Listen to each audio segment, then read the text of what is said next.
Shalom sidang jemaat yang dikasihi Tuhan, salam sejahtera bagi kita semua. Berjumpa kembali dalam Sarapan Rohani GKPB Jemaat Galang Ningyang Abian Base pada hari ini, Senin tanggal 21 Agustus tahun 2023. Sebelum kita bersama-sama akan membaca dan merenungkan firman Tuhan, mari kita berdoa. Ya Allah, Bapa di surga, Bapa yang Maha Kasih, kami bersyukur kepada Tuhan pada hari ini. Sebab Tuhan baik bagi kami, Tuhan telah menjaga dan memelihara kami dengan kasih-Mu. Saat ini ya Tuhan, kami rindu untuk membaca dan merenungkan firman Tuhan. Kami mohon bela kuasa Roh Kudus memampukan kami untuk dapat mengerti firman Tuhan dengan baik. Kami sambut firman-Mu hanya di dalam nama Tuhan Yesus Kristus. Amin. Bapak Ibu Saudara yang dikasihi Tuhan, firman Tuhan pada hari ini terdapat di dalam dua bacaan. Yang pertama dalam kitab Yeremia pasal yang ke-24 ayat yang ke-7 dan kitab Kolose pasal yang ke-4 ayat yang ke-3. Firman Tuhan bagi kita. Aku akan memberi mereka suatu hati untuk mengenal aku, yaitu bahwa akulah Tuhan. Yang kedua, Paulus menulis, berdoa jugalah untuk kami supaya Allah membuka pintu untuk pemberitaan kami sehingga kami dapat berbicara tentang rahasia Kristus. Demikianlah firman Tuhan pada hari ini. Berbahagia kita yang mendengar juga melakukannya dalam hidup setiap hari. Bapak Ibu Saudara yang dikasihi Tuhan, saya memberikan judul atas perenungan firman Tuhan pada hari ini, mengenal Tuhan adalah kasih karunia. Bapak Ibu Saudara yang dikasihi Tuhan, dengan kecanggihan teknologi saat ini, pemberitaan tentang Kristus dapat dilakukan secara global, lebih cepat dan bisa diakses oleh siapapun. Tetapi meskipun demikian, tidak semua orang dapat mengenal dan menerima Kristus sebagai Tuhan dan Juru Selamat dalam kehidupan mereka dengan benar. Mengapa demikian? Ini sebuah pertanyaan bagi kita semua. Bapak Ibu Saudara yang dikasihi Tuhan, melalui bacaan firman Tuhan pada hari ini kita mengetahui bahwa hidup mengenal dan menerima Kristus Yesus sebagai Tuhan dan Juru Selamat adalah kasih karunia yang diberikan Allah kepada umat manusia. Paulus, seorang teolog besar, menyadari akan hal ini. Sekalipun ia memiliki keberanian, kepandaian, dan pengaruh yang besar dalam kehidupannya pada saat itu, tetapi untuk hal memberitakan kabar baik tentang Kristus Yesus sebagai Tuhan dan Juru Selamat, ia meminta bantuan kepada jemaat di Kolose agar mereka mendoakan Paulus supaya terbuka pintu untuk pemberitaan tentang Kristus yang dilakukannya. Mengapa demikian Bapak Ibu Saudara?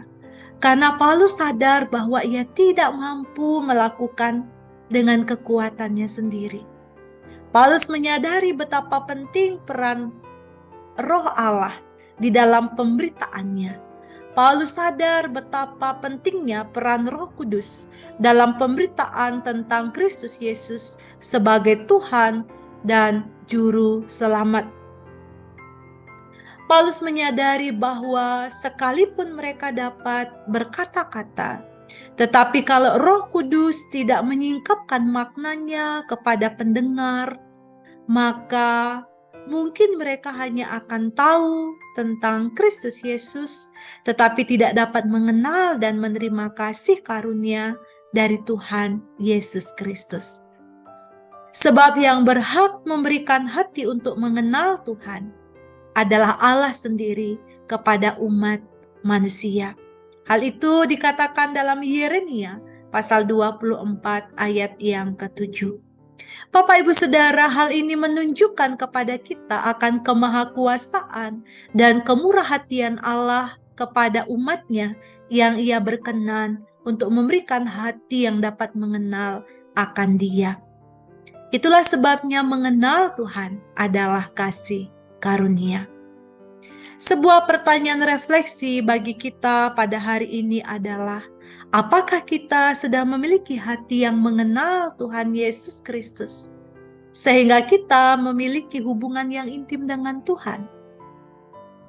Jika kita sudah menerima hati yang mengenal Tuhan Yesus Kristus, maka bersyukurlah kepada Tuhan, sebab itu adalah penyataan besar yang Tuhan telah kerjakan di dalam kehidupan kita.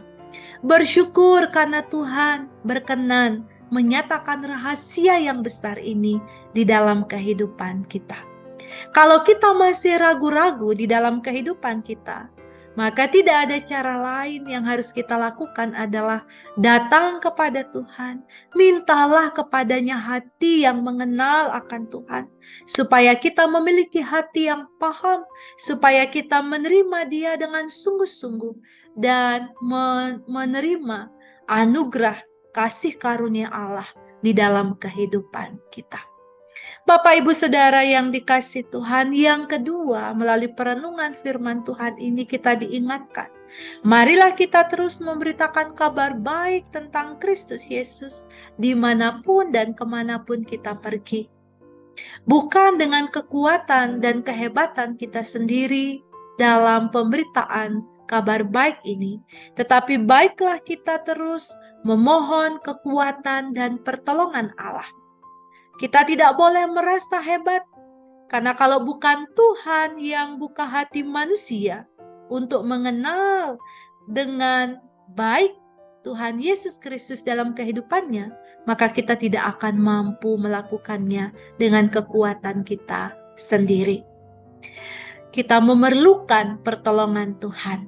Karena itulah mari kita saling mendoakan satu dengan yang lainnya, agar banyak orang akan mengenal dan menerima kasih karunia Allah, menerima keselamatan yang dari Tuhan di dalam kehidupan mereka. Tugas ini adalah tugas yang mulia untuk setiap kita anak-anaknya yang telah mendengar tentang rahasia Kristus Yesus yang besar.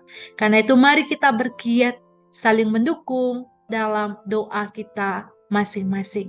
Tuhan kiranya menolong dan memampukan kita untuk tetap hidup dengan hati yang mengenal Tuhan dan memberitakannya kepada semua orang. Tuhan menolong kita semua. Amin. Mari kita berdoa. Ya Allah Bapa di surga, Bapa yang Maha Kasih, kami bersyukur atas firman-Mu. Kami bersyukur bahwa Tuhan telah memberikan kepada kami rahasia yang besar, bahwa Engkaulah satu-satunya Tuhan dan Juru Selamat di dalam kehidupan kami, yang berkenan menebus dan menyelamatkan kami dari kutuk dosa, dan mampukan kami untuk terus menjadi pemberita-pemberita kabar baik dalam kehidupan kami, sehingga banyak orang akan menerima kasih karunia dan anugerah Allah. Bapa di surga, dalam kehidupan kami mengikut Tuhan, ada banyak tantangan dan pergumulan yang kami alami, tapi kami percaya Tuhan akan menolong dan menyertai kami senantiasa. Berkatilah saudara-saudara kami yang bergumul saat ini, yang sedang dalam keadaan sakit. Tuhan akan memberi pemulihan atas mereka. Dan kami menyerahkan segala tugas, karya, dan pelayanan kami sepanjang hari ini. Biarlah Tuhan akan memberkati kami masing-masing menurut kasih karunia dan berkat Allah dalam hidup kami. Kami berserah hanya dalam naungan dan kedaulatan Allah. Di dalam nama Tuhan Yesus Kristus, kami memohon kepada Bapa di surga, dan biarlah kasih karunia serta damai sejahtera dari Allah Bapa di dalam Tuhan Yesus Kristus dan persekutuan dengan Roh Kudus menyertai, memberkati, menguatkan dan menolong kami sekalian sekarang sampai selama-lamanya. Haleluya. Amin. Bapak Ibu Saudara yang dikasihi Tuhan, selamat berkarya, selamat meraih janji Tuhan. Teruslah hidup di dalam pimpinan Roh Kudus. Tuhan memberkati kita semua. Shalom.